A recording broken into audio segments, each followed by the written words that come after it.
Assalamualaikum warahmatullahi wabarakatuh. Perkenalkan, nama saya Alif Hilmi Nur Hakim, NIM 11970700011 dari kelas A2 Praktikum Pengolahan Sinyal Digital Teknik Elektro 2019 semester 5. Dalam rangka memenuhi UAS Praktikum Pengolahan Sinyal Digital, di sini saya akan membahas tentang materi modul 7 yang berjudul Nyquist dan Efek Aliasing. Sebelum saya lanjutkan untuk membahas praktikum Nyquist dan efek aliasing pada MATLAB, saya akan sedikit menjelaskan tentang materi pengolahan sinyal digital.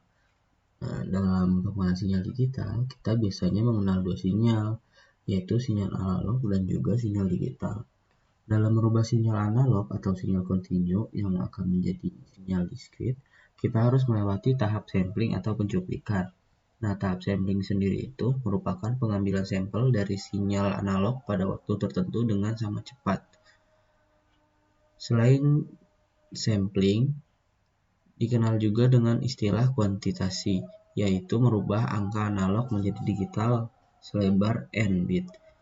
Jika hanya menggunakan 3 bit, maka hanya ada 2 pangkat 3 sama dengan 8 tingkat data. Nah, dalam melakukan sampling, harus memenuhi syarat Nyquist. Syaratnya itu frekuensi suara yang dicuplik adalah 2 kali kanal tunggal atau lebar pita, atau frekuensi sampling harus lebih besar 2 kali frekuensi maksimalnya. Selanjutnya di sini saya akan melakukan 2 percobaan tentang Nyquist dan aliasing dengan menggunakan software MATLAB yang kode programnya sudah tersedia pada modul 7 praktikum pengolahan sinyal digital. Di sini terdapat T yang merupakan periode dari 0 sampai 1 detik, kemudian ada frekuensinya yaitu 2 Hz, kemudian ada Y sama dengan sin yang merupakan sinyal sinus yang akan dibentuk nantinya. Kemudian dalam figur 1 kita akan menampilkan frekuensi sampling sama dengan frekuensi sinyal. Nah, untuk figur 2-nya kita akan menampilkan frekuensi sampling sama dengan 2,5 kali frekuensi sinyal. Untuk figur 3-nya kita akan menampilkan frekuensi sampling sama dengan 4 kali frekuensi sinyal. Untuk figur keempat kita akan menampilkan frekuensi sampling sama dengan 20 kali frekuensi sinyal. Untuk figur kelima akan menampilkan frekuensi sampling sama dengan 200 kali frekuensi sinyal. Selanjutnya program ini kita jalankan yang dimana akan memberikan 5 figur yang sudah disebutkan tadi.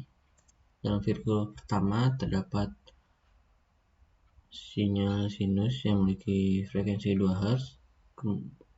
Kemudian ada garis warna oranye di mana frekuensi samplingnya itu sama dengan frekuensi sinyal dengan jumlah data 3. Ini bisa terjadi karena si frekuensi samplingnya ini tidak memenuhi teorema Nyquist yang sudah dijelaskan tadi, yang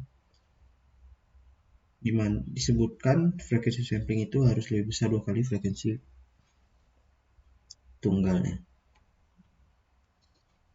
Kemudian kita lihat ke figur 2, di sini frekuensi samplingnya sama dengan 2,5 kali frekuensi sinyal dengan jumlah data 6. Nah, di sini untuk bentuk frekuensi samplingnya sudah mulai terlihat mengikuti dengan sinyal aslinya, tetapi juga masih belum memenuhi teorema sampling, yang dimana untuk nilai bukitnya masih 0,6 dan untuk nilai lembahnya masih berada di min 0,6. Lanjut ke figur ketiga. Nah, di sini sudah terlihat ya, untuk si hasil samplingnya ini sudah mulai mengikuti frekuensi sinyal aslinya, yang dimana frekuensi samplingnya ini sama dengan 4 kali frekuensi sinyal dengan jumlah data 9.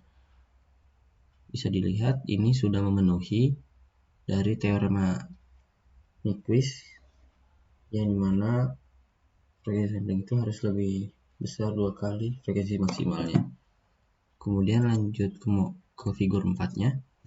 Di sini terlihat bentuk dari frekuensi samplingnya ini sudah sangat baik ya, dengan frekuensi sampling 20 kali frekuensi sinyal dengan jumlah data 41.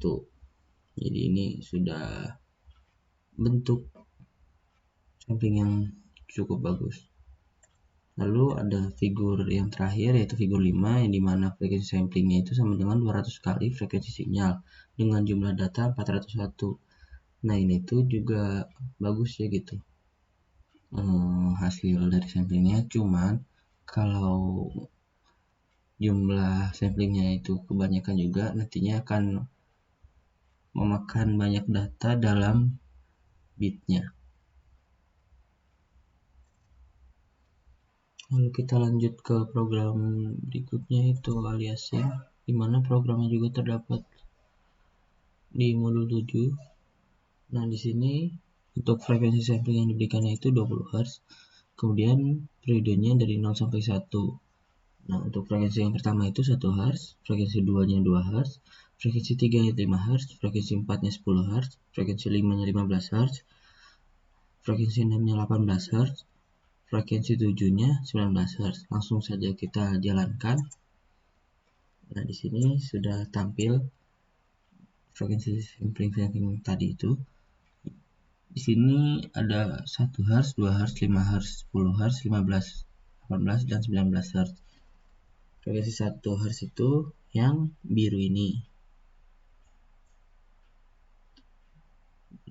Frekuensi 1 Hz ini merupakan aliasing dari frekuensi 19 Hz. Nah, begitu juga dengan frekuensi 2 Hz dengan 18 Hz, 5 Hz dengan 15 Hz. Kenapa? Karena frekuensi sampling yang diberikan itu kan 20 Hz. Ya, jadi 20 Hz kurang 19 itu 1 Hz. Jadi itu dinamakannya aliasing.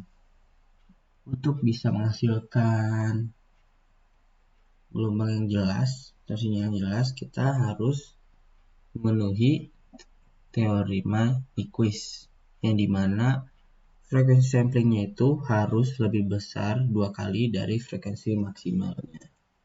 Mungkin cukup sekian jelasan dari saya, kurang lebihnya mohon dimaafkan. Wassalamualaikum warahmatullahi wabarakatuh.